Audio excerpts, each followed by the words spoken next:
Uma boa tarde a todos, sejam bem-vindos a mais uma edição do Direito é Seu. Aqui nós descomplexibilizamos o direito e trazemos ele para o seu real entendimento. Hoje a temática é as problemáticas em torno das reproduções assistidas e todos os seus procedimentos. Meus companheiros do Direito é Seu e da minha bancada majestosa trabalharão muito bem o assunto para vocês. Boa tarde. Hoje eu vou falar um pouco sobre o aumento da procura das clínicas de fertilização no Brasil. Há mais ou menos 40 anos, na Inglaterra, nasceu Louise Brown, que foi a primeira bebê de proveta nascida por uma técnica que chegou a revolucionar a medicina da época. A técnica utilizada foi a fertilização in vitro, que consiste em retirar o óvulo da mulher, coletar o sêmen do homem, após criar o embrião em laboratório e implantar o embrião no útero. Alguns dados recentes do IBGE apontam mais de 36 mil nascimentos anuais por meio de alguns tratamentos de fertilização. Em 2017, apenas no Brasil, foram apontados mais de 40 mil fertilizações in vitro, porém nem todas são 100% bem-sucedidas. A cada ano, no Centro de Reprodução de Mater Dei, essa procura aumenta de 30 a 40% segundo os dados da própria instituição. Vou citar aqui duas questões que aumentam muito o número dessas fertilizações. Primeiro, casais gays que querem ter filhos e acabam optando por essa ideia para ter o filho. E também casos em que o casal acaba resguardando gametas previamente a um tratamento oncológico, no caso do tratamento de um câncer ou assim. Com o avanço tecnológico, a mulher que hoje procura fazer a fertilização in vitro acaba encontrando uma técnica que aumenta muito a chance de o bebê ser gerado. Por exemplo, a biópsia embrionária. Esse é um exame que é feito nos embriões e diz qual iria gerar ou irá gerar um bebê saudável. E também existe o congelamento de óvulos, que a mulher, quando nova, poderia congelar seus óvulos para, em idades mais avançadas, poder gerar seu filho. Olá pessoal, meu nome é Matheus. Eu vou falar sobre a postergação da maternidade associado à inserção feminina no mercado de trabalho. Os aspectos culturais, econômicos, sociais e demográficos sofrem alterações ao longo dos anos e assim obrigam que as mulheres elas tomem uma nova postura no seio familiar e social. Assim, a partir de 1970, houve uma drástica mudança na inserção feminina no mercado de trabalho, entre elas as mais escolarizadas. Segundo um artigo publicado por Escosafave e Menezes Filho, tem um trecho que eles falam assim, abre aspas, entre 1982 e 1997, a inserção feminina no mercado de trabalho cresceu cerca de 35%, fecha aspas. Sendo assim, utilizando o artigo como pressuposto e fazendo a comparação entre a inserção feminina no mercado de trabalho e a maternidade, surge o fenômeno da postergação da maternidade, o qual é explicado pela difícil conciliação das mulheres entre a criação dos filhos, entre o trabalho e o casamento. Sendo assim, as grandes nações elas são obrigadas a criar políticas públicas para solucionar os déficits femininos. Dessa forma, desencadeado pela luta das causas das mulheres, é criado a licença maternidade, utilizado para proteger a mulher durante e após a gravidez. E passado um tempo de vigência, a licença maternidade é consolidada na Constituição de 1988 como direito social e passou a ter duração de 120 dias. Porém, a partir de 2008, com a criação da Lei 11.770, a licença maternidade ela passa a ter permissão facultativa para ter duração de 180 dias, de acordo com o programa Empresa Cidadã. Feita a contextualização, tira a seguinte síntese. A mulher ela ganha uma nova cara dentro da sociedade, desmistificando certos conceitos já consolidados, como que a mulher é destinada a cuidar da família, dos filhos, do marido e da casa, ou seja, era uma doméstica. Tudo isso foi retificado com a promulgação da Constituição de 1988. Por fim, um último aspecto relevante é a questão da taxa de fecundidade, que a partir de 1960 teve uma diminuição drástica, chegando a um patamar de 1,72 filhos por mulher em 2017. Algo que já foi um número muito elevado, chegando a ser 5,72 filhos por mulher. Obrigado pela atenção e a palavra agora fica com o próximo componente do grupo. Bom, eu vou falar um pouco sobre alguns requisitos para ser doador de material genético. A doação de sêmen, por exemplo, ela é um ato voluntário que visa beneficiar as pessoas que não podem ter filhos. Ela é indicada quando existe uma falta ou uma alteração importante nos gametas. E vale ressaltar que tanto na doação de sêmen quanto na doação de óvulos ou na doação de embrião, o anonimato ele é garantido pela Anvisa, que é a Agência Nacional de Vigilância Sanitária, juntamente com o Conselho Federal de Medicina. Alguns dos requisitos para ser doador de material genético que a seleção é bem rígida e ela vem com a investigação histórica pessoal e familiar, um afastamento das doenças genéticas graves, uma realização de exames clínicos e laboratoriais como sorologias para hepatites, HIV, HTLV, sífilis e uma avaliação adequada de fertilidade para saber se a pessoa realmente é apta ou não para fazer a doação de material genético. Quem pode doar sêmen? O homem ele tem que ter entre 18 e 45 anos, ele tem que ter a disponibilidade para se locomover até o banco de esperma, que é reconhecido pelo Conselho Regional de Medicina. Ele deve ser saudável, não ter nenhuma doença de transmissão sexual ou genética. E ele tem que ter em mente de que tanto o homem quanto a mulher que for doar material genético tem que ter em mente de que não vai receber nenhuma remuneração financeira, nenhuma compensação. O processo de doação de sêmen ele é bem rígido e ele ocorre somente a partir de um banco de doação de sêmen, onde o doador vai passar por uma bateria de exames que geralmente duram 6 meses. E após a aprovação, o esperma, o sêmen, ele é armazenado em nitrogênio líquido no laboratório e as informações sobre as características físicas, no caso os fenótipos, eles são colocados à disposição para o paciente, no caso quem vai ser o receptor do material genético. A doação de óvulos é basicamente do mesmo jeito da doação de sêmen, então mulheres, mas tem algumas diferenças. As mulheres com menos de 35 anos, que têm uma reserva ovariana normal, elas que precisam de tratamento de fertilização in vitro para engravidar, elas podem doar os seus óvulos.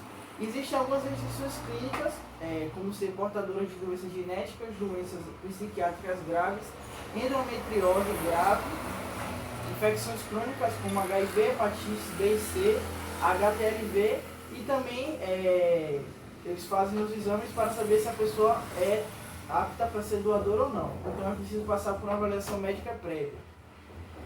Quais são as etapas de doação de óvulos? Já que é um pouco diferente. A estimulação dos ovários da mulher que vai doar os óvulos, a doadora. A captação desses óvulos a partir de uma aspiração de folículos ovarianos que são guiados através de um ultrassom transvaginal com anestesia. A doação de parte dos óvulos para a receptora, a fertilização dos óvulos doados com os espermatozoides do casal receptor e a transferência dos embriões formados para o útero da mulher receptora. A doação de óvulos ela é permitida por lei no Brasil até a última resolução do Conselho Federal, que foi publicada em setembro de 2015. Ela permite a doação compartilhada e determina alguns pontos importantes, que são: a doação de óvulos ela não pode ter característica lucrativa ou comercial. Do mesmo jeito que, como eu avisei antes sobre a doação de sêmen, que qualquer tipo de doação de material genético não se pode ter caráter lucrativo ou comercial. Ela é anônima, os doadores e os receptores não devem se conhecer Portanto, se alguma amiga ou algum parente quiser doar para um conhecido, não é permitido esse tipo de ação. A doadora de óvulos ela deve ter no máximo 35 anos e para a receptora não existe mais limite de idade. Até a resolução de 2013 se determinava que a receptora ela deveria ter até 50 anos. Outro ponto é que a escolha da doadora é responsabilidade da clínica de reprodução humana. A doadora também é uma mulher de características únicas. Primeiramente, ela precisa ter uma qualidade alta de óvulos, e isso é determinado através de alguns exames que fazem uma estimativa das reservas ovarianas e a idade média. Depois disso tudo, precisa ser avaliado com cuidado o histórico médico, fazer alguns exames de sangue e imagens e consentir se realmente a pessoa quer fazer a doação de óvulos. No Brasil, ainda existe uma pouca quantidade de doadoras por conta de vários motivos, mas a principal é a falta de informação. Então, se você conhece alguém que tem vontade, ou se você realmente deseja futuramente fazer uma doação de óvulos, é bem importante, pois é bem pequena a porcentagem de pessoas que têm essa iniciativa. Com essa, eu termino a minha fala, agradeço pela oportunidade e passo para o meu próximo amigo. Obrigado. Uma boa tarde a todos. Primeiro gostaria de demonstrar o quanto é gratificante estar mais uma vez na bancada do Direito é Seu, descomplexibilizando o ordenamento jurídico. A temática que está sendo abordada é por si só problematizadora, a questão da reprodução assistida, e fiquei incumbido de trazer também uma temática que envolve muitas problemáticas e muitas discussões. A questão do direito de saber suas informações genéticas contra o direito do anonimato do doador. Algo que tempera, enriquece as discussões e abre muitas minúcias é a questão da omissão do legislativo. Sim, não foi ainda oriundo do poder público nenhuma lei, nenhum ato normativo que reja determinadas situações ou que posicione algum regulamento fixo.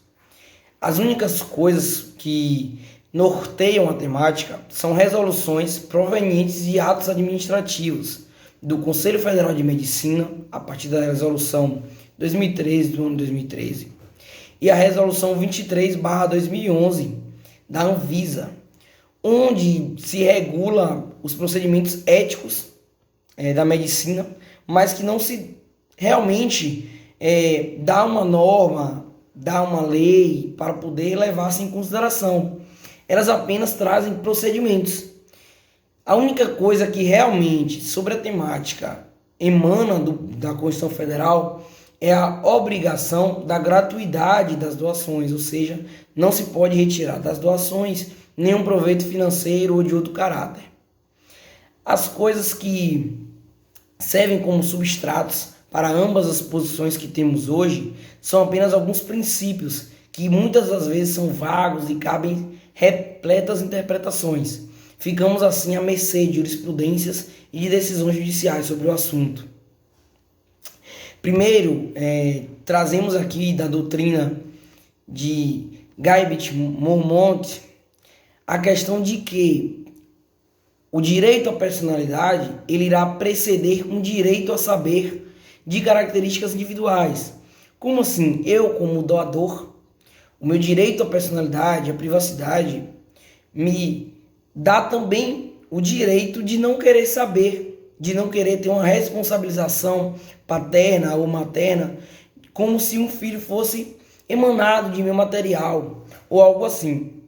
Então, o direito à personalidade, que é assegurado no artigo 5 da Constituição Federal, ele vai me dar um substrato para poder defendermos essa tese, que é também o que é levado em consideração hoje pelas resoluções da CFM e da Anvisa, trazendo assim a questão de se priorizar um anonimato nas relações de doação de material genético. De outro lado, vemos aqui Moreira Filho e Maria Fátima de Sá, grandes nomes da doutrina brasileira jurídica, acreditando que o saber as informações genéticas, as procedências genéticas, faz parte da constituição, da autoconstrução da pessoa no âmbito social. Como assim? Eu posso muito bem ter traços do meu comportamento para com a sociedade emanados das minhas informações genéticas, do meu pai, da minha mãe. Então, faz parte da minha autoconstrução. Temos assim também, enquanto a questão do anonimato, ela arranja seu substrato no direito à personalidade, nós retiramos da teoria de Moreira Filho e de Maria Fátima de Sá a ideia de que o poder saber, o dever de saber, as informações genéticas, elas fazem parte do princípio da dignidade humana. Ideia essa que é levada em consideração já por jurisprudência consolidada no Tribunal de Justiça do Rio Grande do Sul, que traz essa temática nas suas emendas, cabendo mais pesquisa de vocês que estão assistindo esse programa de hoje. Ou seja, é uma questão muito vaga, cabendo princípios. Temos, talvez, uma balança de problemas entre princípios, que vamos levar em consideração o processo de ponderação. Vamos dizer que na balança, hoje, temos o princípio da personalidade, que defende o anonimato, e o princípio da dignidade humana, que defende a questão de saber o material, a procedência genética. Temos um peso na balança, indicando a prioridade no princípio da dignidade humana, emanados hoje da doutrina, conforme o pressuposto de que a figura da pessoa que emana de material genético, ou seja, ela sai daquele material, é o produto da inseminação artificial, ela não quer impelir ao doador nenhuma questão de paternidade, nenhuma responsabilização, nenhum sentimento, nada do tipo. Apenas ela quer saber procedências, como, por exemplo, saber se ela terá alguma predisposição ao câncer, por exemplo. Então, é essa a doutrina vem levando isso em consideração. Apesar de que temos como exceção do anonimato a questão de que médicos podem retirar, sim, questões técnicas de material genético apenas em caso de doença. Ou seja, ficamos hoje à mercê da jurisprudência, embasados na doutrina como a de Cabot-Mourant ou como Moreira Alves e Maria Fátima de Sá, cabendo pesquisas e posicionamento de juristas para com o assunto, pedindo também, solicitando ao Poder Legislativo brasileiro uma força maior legislando sobre a temática. Muito obrigado a todos que assistiram, podendo trazer meu ponto de vista, minhas pesquisas aqui sobre o assunto, ficando próximo da bancada a retratar sua temática. Vou falar um pouco sobre a Declaração Internacional sobre os Dados Genéticos Humanos. No dia 16 de outubro de 2004, no discurso da 32ª sessão, a Conferência Geral da Unesco aprovou por unanimidade e aclamação a Declaração Internacional sobre os Dados Genéticos Humanos, assim prolongando de forma muito apropriada a Declaração Universal sobre o Genoma Humano e os Direitos Humanos de 1997. O objetivo da declaração é garantir o respeito da dignidade humana e a proteção dos direitos humanos e das liberdades fundamentais em matéria de recolha, tratamento, utilização e conservação de dados genéticos humanos, em conformidade com os imperativos de igualdade, justiça e solidariedade. Propõe-se também definir os princípios que deverão orientar os Estados na formulação das suas legislações e das suas políticas sobre estas matérias. Por isto, ela é muito oportunamente acompanhada de uma resolução de aplicações que compromete os Estados na adoção de todas as medidas apropriadas para promover os princípios nela enunciados e na promoção da sua aplicação. A adoção da declaração é tanto mais essencial quanto é certo que a sua elaboração, iniciada em 2001, teve lugar num contexto em que os diferentes sistemas médicos, jurídicos e de pensamento estavam poucos preparados para as novas questões éticas suscitadas pelas descobertas relativas ao gênero. A Declaração Internacional sobre os Dados Genéticos Humanos vem agora fornecer orientações práticas de ação que vão permitir pensar e dominar melhor as profundas alterações introduzidas pela revolução genética. Obrigado a todos os meus amigos que já comentaram até agora. Eu vou falar um pouco sobre as diferenças entre os métodos de inseminação artificial e fertilização in vitro. Começando pela inseminação artificial. É um processo bem simples, afinal é apenas um encurtamento do caminho de fecundação do espermatozoide até o óvulo.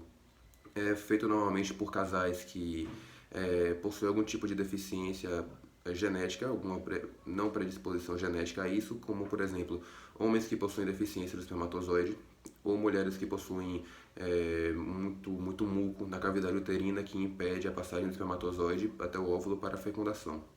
É um procedimento extremamente simples, na verdade é coletado o sêmen do homem e é enviado ao laboratório na intenção de selecionar os espermatozoides mais viáveis, mais propícios à fecundação e depois é inseminado no útero da mulher, onde lá ocorre toda a fecundação normal. É um procedimento que em alguns hospitais brasileiros é dado de graça, mas a fila de espera é enorme, por isso normalmente é feito por clínicas privadas, mas é um procedimento bem simples e bem mais barato comparado à fertilização in vitro. Agora falando um pouco sobre o processo de fertilização in vitro. É um processo que exige muito mais técnica, afinal é praticamente tudo feito em laboratório. É retirado o óvulo da mulher através de esqueci o nome aqui, de uma punção transvaginal, é retirado o óvulo da mulher e é coletado também o sêmen do homem. E a fecundação do óvulo e todo o desenvolvimento do embrião é feito totalmente em laboratório. Após semanas passadas com o embrião sendo desenvolvido, ele é colocado no útero da mulher para assim prosseguir com o processo de fecundação normal. Como eu falei aqui agora, é um processo bem caro, são poucas pessoas, poucos casais que possuem esse tipo de problema que apelam para a fertilização in vitro por depender de laboratórios, por depender de clínicas especializadas. Então é muito mais fácil e muito mais tranquilo você recorrer à inseminação artificial. Vale salientar que os dois processos possuem uma alta taxa de sucesso e vários casais de todo mundo mudaram suas vidas através desse procedimento. Mas claro, nenhuma nem outra, uma não é melhor que a outra, deve sempre ser estudado cada caso no individual e ver qual o mais propício para isso. Obrigado.